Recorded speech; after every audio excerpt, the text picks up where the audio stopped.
భారతదేశ చరిత్రలో కొన్ని రోజులు కేవలం క్యాలెండర్లోని తేదీలు మాత్రమే కావు. అవి ఒక జాతి ఆత్మగౌరవానికి, స్వాతంత్ర సంకల్పానికి, ధర్మ పరిరక్షణకు ప్రతీకలుగా నిలిచిపోయాయి. అలాంటి మహోన్నత దినాల్లో ఒకటే హిందూ సామ్రాజ్య దినోత్సవం. జ్యేష్ఠ శుక్ల త్రయోదశి నాడు ఆంగ్ల క్యాలెండర్ ప్రకారం 1674లో ఛత్రపతి శివాజీ మహారాజు పట్టాభిషేకం పొందడం ద్వారా హిందవీ స్వరాజ్యానికి అధికారిక రూపం లభించింది. ఈ ఘట్టం భారత చరిత్రలో ఒక కొత్త అధ్యాయానికి నాంది పలికింది. ఈ సంవత్సరం హిందూ సామ్రాజ్య దినోత్సవాన్ని జూన్ 27న జరుపుకుంటున్నాం.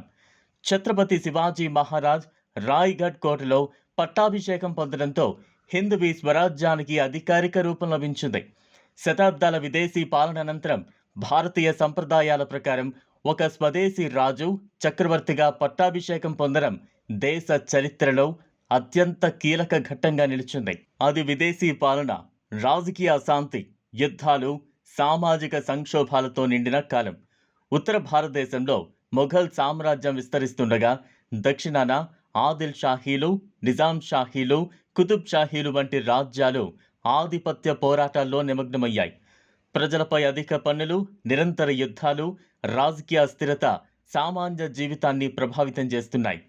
అలాంటి పరిస్థితుల్లో ప్రజల కోసం, ప్రజల చేత, ప్రజల రక్షణ కోసం స్వరాజ్యాన్ని నిర్మించాలనే ఆలోచనతో ముందుకొచ్చిన నాయకుడు ఛత్రపతి శివాజీ మహారాజ్. ఆయన లక్ష్యం కేవలం ఒక రాజ్యాన్ని నిర్మించడం మాత్రమే కాదు, ప్రజల భద్రత, న్యాయ పాలన, సుశాసనంతో కూడిన రాజ్యాన్ని నిర్మించడమే. శివాజీ వ్యక్తిత్వ నిర్మాణంలో ఆయన తల్లి జిజాబాయి పాత్ర అత్యంత కీలకం. చిన్ననాటి నుంచే రామాయణం, మహాభారతం, భారతీయ వీరుల గాథలను వినిపిస్తూ ధర్మం, దేశభక్తి, పరాక్రమం వంటి విలువలను ఆయనలో నాటారు. ఆ సంస్కారాలే తరువాత హిందవీ స్వరాజ్యానికి బలమైన పునాదిగా మారాయి. యువ వయసులోనే తోరణా కోటను స్వాధీనం చేసుకుని కాషాయ పతాకాన్ని ఎగురవేసిన శివాజీ ఆ తర్వాత అనేక కోటలను తన ఆధీనంలోకి తెచ్చుకున్నారు. గెరిల్లా యుద్ధ విధానాన్ని సమర్థంగా వినియోగిస్తూ తక్కువ సైన్యంతోనే శక్తివంతమైన ప్రత్యర్థులను ఎదుర్కొని విజయాలు సాధించారు. వ్యూహం, ధైర్యం, నాయకత్వం కలగలిసిన ఆయన సైనిక ప్రస్థానం భారత సైనిక చరిత్రలో చిరస్థాయిగా నిలిచిపోయింది. శివాజీ పాలనలో మరాఠీ, సంస్కృత భాషలకు ప్రాధాన్యం లభించింది.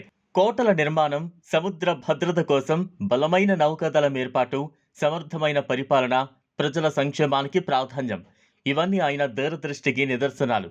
ఒక శక్తివంతమైన, స్వయం సమృద్ధి కలిగిన రాజ్యాన్ని నిర్మించాలనే సంకల్పంతో ఆయన అనేక సంస్కరణలు చేపట్టారు. క్రీస్తు శకం 1674లో జరిగిన పట్టాభిషేకంతో శివాజీ మహారాజ్ ఛత్రపతిగా అభిషిక్తులయ్యారు. ఈ సంఘటనను అనేక మంది భారతీయులు స్వరాజ్య స్ఫూర్తికి, ఆత్మగౌరవానికి, ధర్మ పాలనకు ప్రతీకగా భావిస్తారు. అందుకే హిందూ సామ్రాజ్య దినోత్సవాన్ని దేశ చరిత్రలో ఒక విశిష్ట సందర్భంగా గుర్తు చేసుకుంటారు. ఛత్రపతి శివాజీ మహారాజ్ జీవితం నేటికి కోట్లాది భారతీయులకు స్ఫూర్తి. ధైర్యం, నాయకత్వం, వ్యూహాత్మక ఆలోచన, ప్రజల పట్ల అంకిత భావం, స్వాభిమానం, సుశాసనం, ఈ విలువలన్నింటినీ ఆయన చిరస్థాయిగా ప్రతీకగా నిలిచారు. అందుకే శివాజీ మహారాజు పేరు భారత చరిత్రలో ఒక మహోన్నత అధ్యాయంగా, హిందవీ స్వరాజ్యం భారతీయుల ఆత్మగౌరవానికి శాశ్వత చిహ్నంగా చిరకాలం నిలిచి ఉంటుంది.